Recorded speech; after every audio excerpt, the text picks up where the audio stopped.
कृष्णदेव राय के दरबार में राजगुरु थे। वे तेनालीराम से बहुत ईर्ष्या करते थे। उन्हें जब भी मौका मिलता तो वे तेनालीराम के विरुद्ध राजा के कान भरने से नहीं चूकते थे।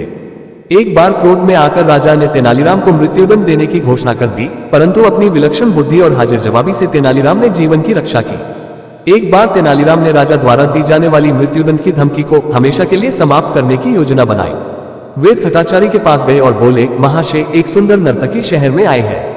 वह आपके समान किसी महान व्यक्ति से मिलना चाहती है। उसने आपकी काफी प्रशंसा भी सुन रखी है।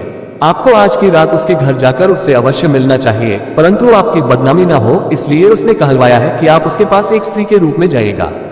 थटाचारी तेनालीराम की बातों से सहमत हो गए। इसके बाद तेनालीराम राजा के पास गए और वही सारी कहानी राजा को सुनाई। राजा की अनेक पत्नियां थीं तथा वे एक और नई पत्नी चाहते थे, अतः वे भी स्त्री के रूप में उस नर्तकी से मिलने के लिए तैयार हो गए। शाम होते ही तेनालीराम ने उस भवन की सारी बत्तियां बुझा दी जहां उसने राजगुरु और राजा को बुलाया था।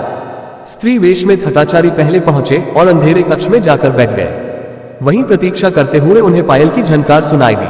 उन्होंने देखा कि एक स्त्री ने कमरे में प्रवेश किया है, परंतु अंधेरे के कारण वह उसका चेहरा ठीक से नहीं देख पाए। वास्तव में राजगुरु जिसे स्त्री समझ रहे थे वह स्त्री नहीं बल्कि राजा ही थे और वार्तालाप शुरू होने की प्रतीक्षा कर रहे थे। थोड़ी देर पश्चात कमरे की खिड़की के पास खड़े तेनालीराम को आवाज सुनाई पड़ी, प्रिय, तुम मुझे अपना सुंदर चेहरा क्यों नहीं दिखा रही हो? थटाचारी मर्दाना आवाज में बोले। राजा ने राजगुरु की आवाज पहचान ली और बोले, राजगुरु, आप यहाँ क्या कर रहे हैं?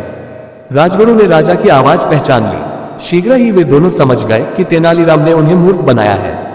दोनों ने कक्ष से बाहर आने का प्रयास किया, परंतु तेनालीराम ने द्वार बाहर से बंद कर उस पर ताला लगा दिया था।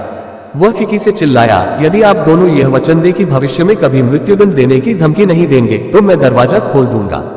महाराज को तेनालीराम के इस दुस्साहस पर बहुत ही क्रोध आया, पर इस परिस्थिति में दोनों अंधकार में कक्ष में असहाय थे और तेनालीराम की इस हरकत का उसे मजा भी नहीं चखा सकते थे।